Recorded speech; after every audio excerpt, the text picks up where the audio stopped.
Cool. So, my friend Ross, I saw that you were just writing a little blog post on investors versus bankers, right? Can you share a little bit about that? Like, Yeah, what's the difference? I I guess what I wanted to get across in the post is I talk to a lot of founders um, and people who have an idea that they want to start or they want to go seek investment in sort of the investor venture capital community. And I think oftentimes the ones that struggle the most are the female founders, the non-technical founders, the founders that are not the traditional white dude that you see on the Wired magazines and things like that. I think it's starting to change, but in this blog post I just wanted to do my own research and elaboration of like what is the difference between an investor and a Hmm. banker, and how does that even, like, our bias of how we think about investment. I think, Hmm. as I showed in the blog post, like, comes from 1700 BC with Hammurabi's code. And Hmm. so What yeah, I got from, sorry, what I got from reading the post, so this is just my perspective, it seemed like investors are more committed to contributing things and bankers manipulate and kind of just manage things. That's what I kind of got from it. Can you speak more to that? yeah, I mean, I think that's exactly it. And you should add the comment in the section where I could probably clarify that better. But to me, yeah, like you look at sort of Hammurabi's code all the way up to today, and um, set aside all the obvious, like, awful biases of even Hammurabi's code and rating people in classes that hasn't changed all that much, as well as genders, right? Hmm. Women were valued less. People who didn't meet a certain social construct were valued less, and um, the you look at sort of how people in nobility would express their power, and they would do it by conquesting, like funding wars and stuff like that, but they would also do it by funding works of art. And it's sort of where the idea of state of the art came from. Um, and it was this, I mean, I don't know, I wasn't alive during these times, but I would imagine there was this interesting relationship between artists and the nobility, where artists would be highly specialized in their craft, and the nobility would fund and commission artists to go take maybe some of their ideas or their concepts and express them in a way that wasn't detrimental or human reducing, right? It is actually human enhancing, because art helps us with perspective and awareness across the Hmm. board.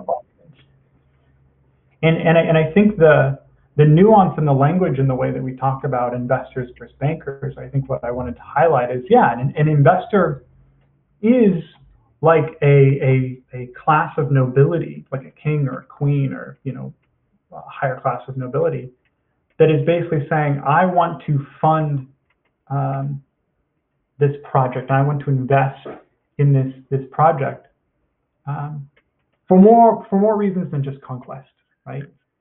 Um, Hmm. Whereas I do believe that, so this idea of banking came along maybe after investing, like after you invent something and you've invested in that invention. Now it comes, in a traditional sort of capitalistic sense of just like managing time and materials and resources, which to me is a lower order than the investing. And so when I talk to investors, like, every day, I'm always trying to understand, like, is this person actually an investor? Do they care about the future of where humans are going, where technology is going, sort of the convergence of all these ideas, or are they merely here just capitalizing on the opportunities? I don't personally have an issue with the people who are just going to be bankers, but I think I wanted to just do this blog post to demonstrate that not all investors are equal, and the ones that are really serious about funding the future of humanity and all the ways we like to romanticize Hmm. that stuff, that there's a nuance in the language and the perspective. So in your mind, what does a great investor look like versus the 99% of investors, as you mentioned in your post? Yeah, I think that the definition I gave to investors was they use their time, resources like money, and network to fund ideas. Whereas investors use their time, network, and resources to capitalize on opportunities. And I think I mean, it's not a scientific definition, but I think by saying that an investor is going to commit themselves to an idea, a concept, a business that is bigger than themselves and then aligns with sort of the future versus just capitalizing on an opportunity is, I think, where I am making the distinction. Yeah, makes sense. What do you think?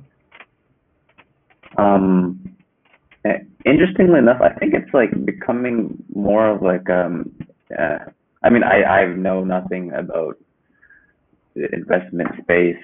I think though people are trying to show that they care more. One of the like this is VC firm I was just checking out the website like yesterday. They have this program called Operators in Residence, which is a way for them to be more involved. Like I don't know what if it actually helps, but to show that they're more involved with businesses. And so I guess like could that be a way to show like care? Yeah. Yeah, like I think like I agree. Investors care more. Yeah. Yeah. And on the other end, like I guess there's dumb money, right? Like if that's even the word that you would use, where I guess you just have money thrown at you for the returns.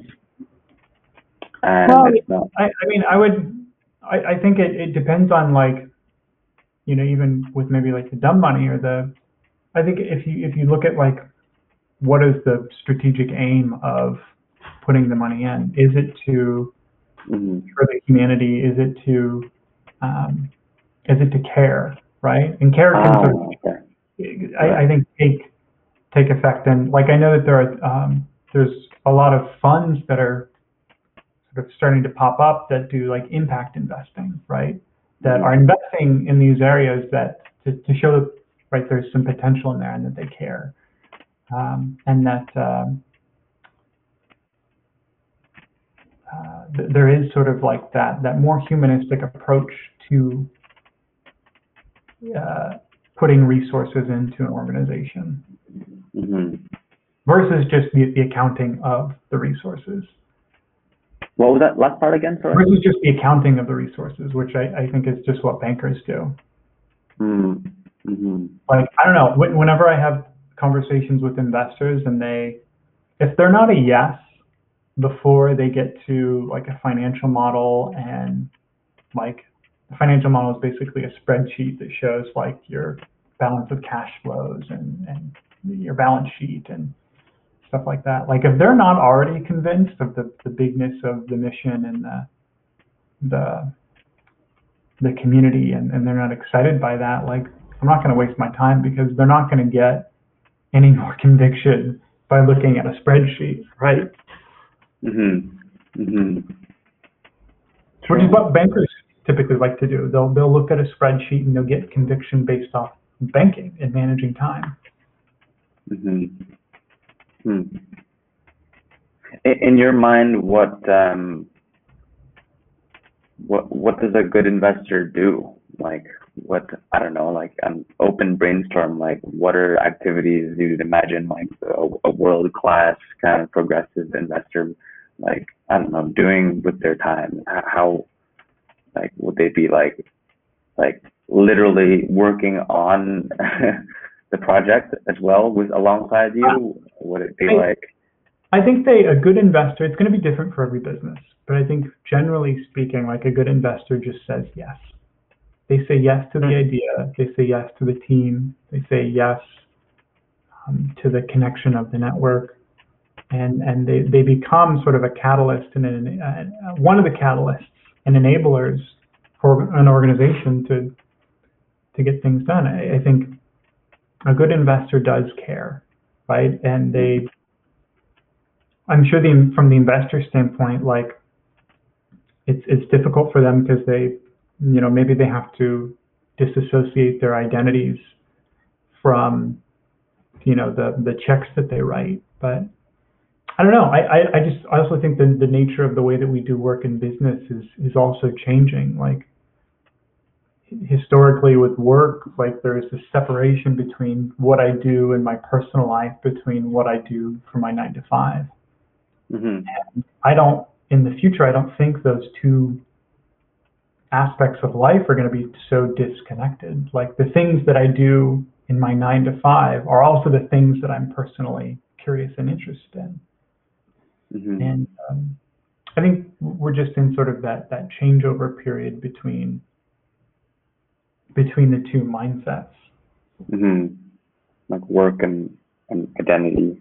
Well, because a lot of these our structure of traditional work is pretty antiquated and comes from like the Industrial Revolution and factory lines, and like you're going to work 40 hours a week on a factory line. And we've, especially with the invention of the internet, we've increased productivity like it's off the charts. Mm-hmm. I don't know if we have to work 40 hours a week to be productive. I think humans are productive when they're curious, and they can be curious at 3 o'clock in the morning, right? Mm-hmm. And so there's some sort of aligning of consequences and shared interests that I think is going to continue to converge. True. On the note of curiosity, I did want to ask you a question about curiosity and wonder, like what does it's kind of like might be a difficult question, might not be. Like, where do you think curiosity comes from? Like, why does it exist in humans? I don't know. I think there's an answer for a lot of these questions in, I don't know if you can hear it. There's like a saw outside. Is it loud? No, it's not bad. I can barely hear it. I can't Okay. hear it. No. Yeah. I think a lot of the answers to these questions come from biology, because I think biology is one of our best. It's sort of this adaptation to complexity that has happened over, generations of not only just humans but also every sort of organic living thing. Mm-hmm.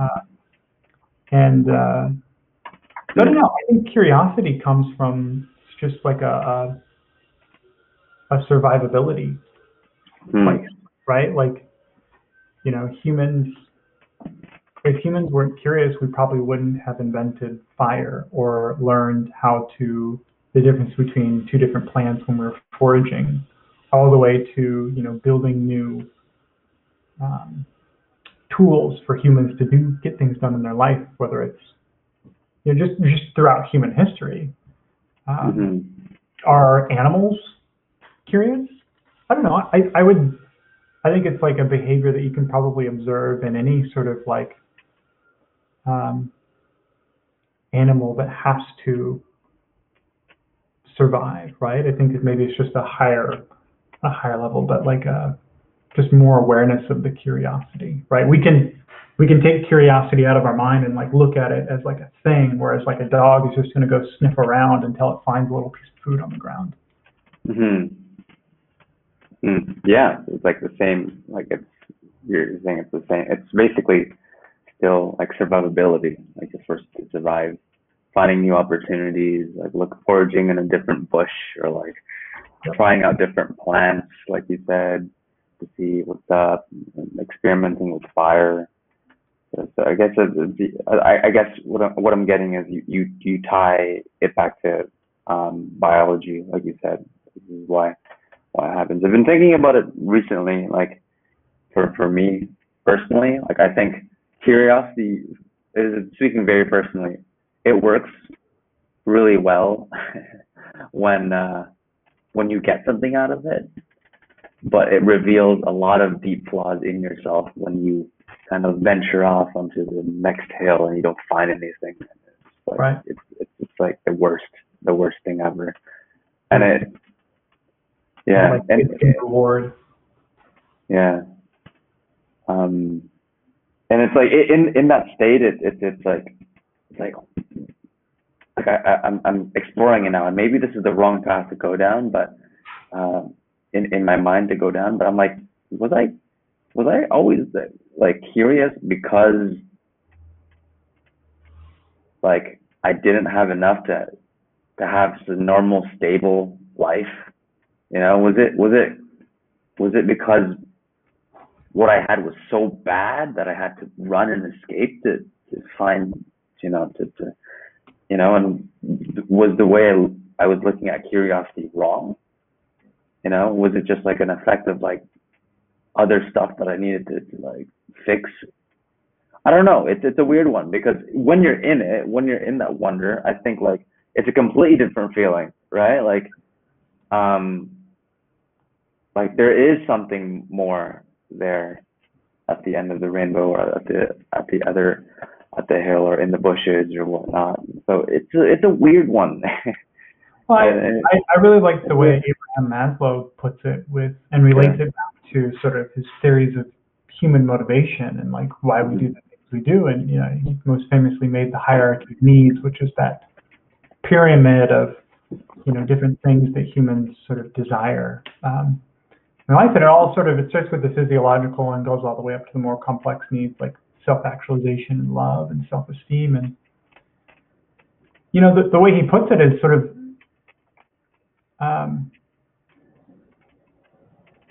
humans grow. Like it's just inevitable. Like time goes on, and given the right nurturing and circumstances and environment, humans grow. Right? We grow from a baby physically. We grow in our awareness. We grow emotionally, and it's just a matter of just being exposed to more stuff.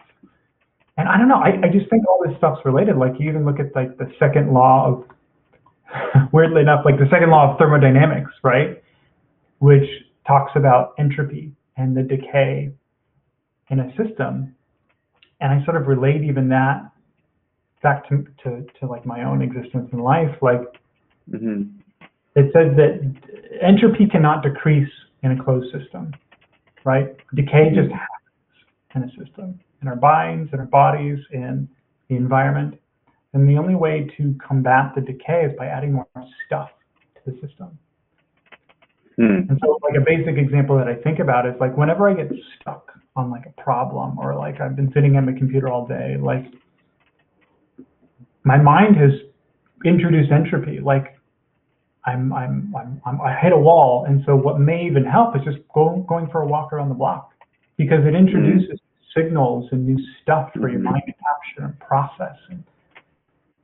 And so I think they're all interrelated. Whether it's the ways that we overcome our own resilience and grow to like the the biological or the sciences of the way that the universe, or we've observed places on how the universe works. I think they're related, just at different time and memory scales. Maybe I'm off though. Yeah. Going for a walk that was great. Yeah. Yeah. I'm gonna do some more on it. Say again, sorry? I'm going to keep doing some meta notes on it. I think that what I wanted to close with on the investor stuff is like to the founders out there, like just keep going. Like relish in the no's. And to the investors, the nobility that just be aware of your own biases. Like if you want to be an investor, you're going to need to act like a king or a queen and actually invest in the future. If that's not your position, don't call yourself an investor. You should call yourself a banker. I'm going to loan you this money to capitalize on the opportunity. I'm going to invest time, money, and resources Hmm. in the future. Right. Looking for investors that can invest with courage. Yes, Right. and care. And care. Yeah. Care. Let's stop this recording here.